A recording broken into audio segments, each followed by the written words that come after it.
All right, guys, how do you feel like your preparation has been as you prepare for your season opener here? I think all of us have, the whole team's kind of rallied around the fact that we want to get back to the championship, and everybody's been working really hard all year. So, yeah, I mean, the past 2 years we've been really just fighting back to get back to the championship. Because I mean, the past 3 years that was our goal, just to get there, and now that we've known we can actually get there, now we're trying to win it. So I think everyone this summer, especially this fall, this camp, we really just rallied together and tried to work as hard as possible to try to get all of our plays in and try to get as much practice as possible. I think following off of those two, it's the same thing as I would have to say. We've all worked really hard this year to get to that district championship and win it this year instead of losing to Reynolds every year. And after our scrimmage with Reynolds, we felt like that we could really compete with them this year and hopefully beat them this year in the district championship or in a playoff game this year. A two-part question for you guys. How do you kind of manage the expectations knowing what that ultimate goal is to get back to that district championship game and win it? And second of all, having been there before, how much does that help you guys? I think the last couple of years we've built a culture in this team, and our only focus is winning and teaching the younger groups that that's our goal all the time. Yeah, I mean, I think that it's a lot of pressure to have on our back to have that expectation, but I think that like you just said, it brings a culture though. The last 3 years we've had the exact same breakdown. It's D10 on 3. The one reason for that is for us to win that D10 championship. I mean, it's a small thing. It's a small thing, right? For that D10 to just be our breakdown. But I mean, that's the only expectation for us. Win that D10. And all of our expectations for the younger kids has been putting in just as much work as we have, because we want them to feel the same thing that we felt when we went to the district championship 2 years ago. You talked about that culture too. Coming up through this program and now, as really leaders on this team, what makes this a great football culture here at Eisenhower? I think it started 2 years ago with Trumbull's group, and they pushed us hard, and we felt what it was like to win. And I think that's kind of what's drove us the last 2 years, is to get back to that and keep winning. Yeah, I mean, I think that always we've been known as that small school. Not too big, not too physical. I mean, we're actually known to be physical, but not too fast. We don't have too many abilities, but we're always fighting. We're always scrapping. And like you just said, Trumbull's group. I mean, that was the year that started. I think the year before that we won 2 or 3 games, I think. And then after that, we're just tired of losing. Tired of losing. We started winning, and in our group, we started realizing that we can win. And so that's when last year we took over with the seniors last year, and we decided we wanted to win as well. It wasn't just Trumbull's group. They showed us how to do it. They showed us that we could do it, but we want to do it as well. And this year, I'm hoping to do that as well. I think what's also drove us too is after Trumbull's group graduated, we were told that we weren't going to be any good at all and wouldn't make it anywhere. And then we proved to everybody that we can make it far without having Trumbull or Cale Black on our team. And it just pushed us to want to get it more, and we worked a lot harder for that.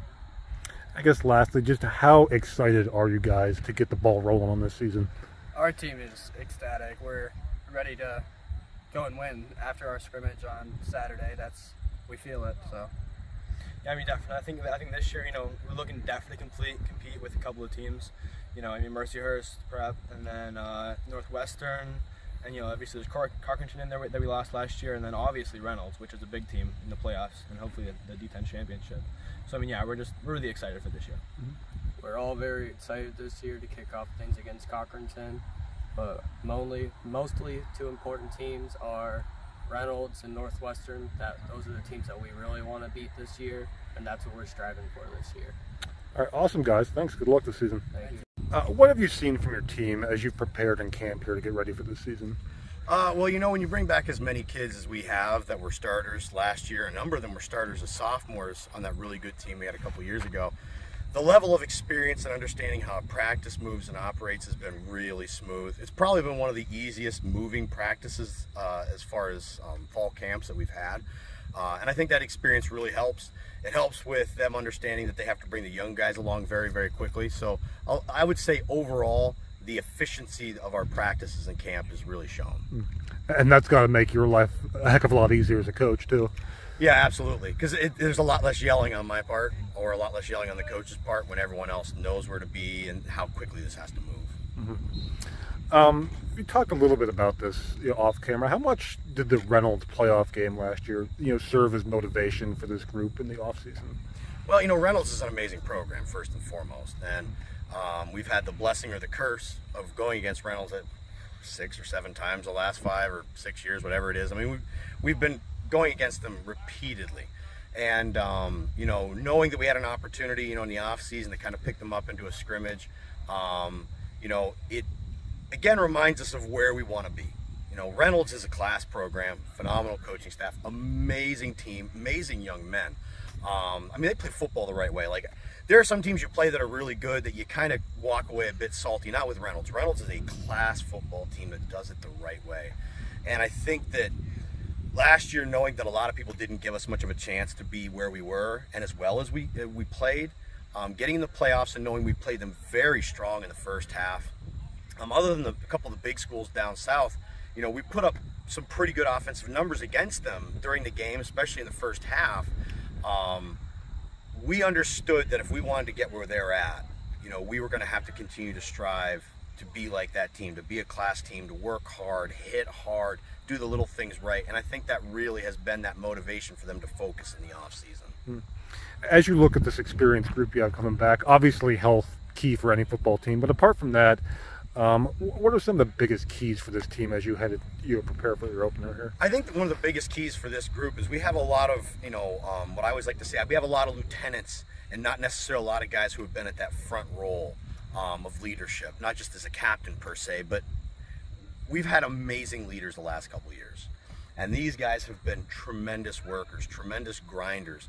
But now to be able to see them kind of grow and develop, and when we get those games where we have our struggles, to see where that leadership is going to come to bring us all back together, like some of the leaders we've had the last couple of years. And I think that's going to be one of the biggest things for us to see, other than the development of, we've got a lot of young talent that we need to continue to develop for our depth.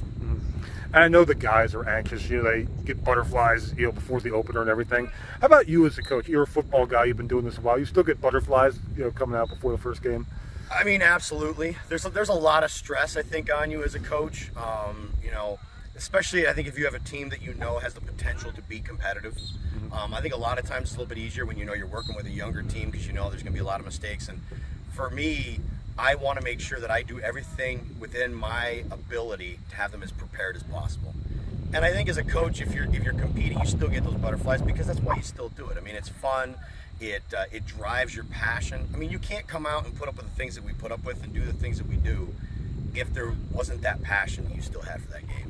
And for me, it always is that way. To be able to have an opportunity to work with a great group of guys. A lot of these kids, they were being born the first year I started as the head coach here. And for me, it's pretty special, because a lot of these kids I've known, they've come up through my youth camps, they've done a lot of these things. And so, every year is special when you get to work with kids that you've basically seen come through all the way up through since they were in elementary school. All right, awesome. Appreciate it.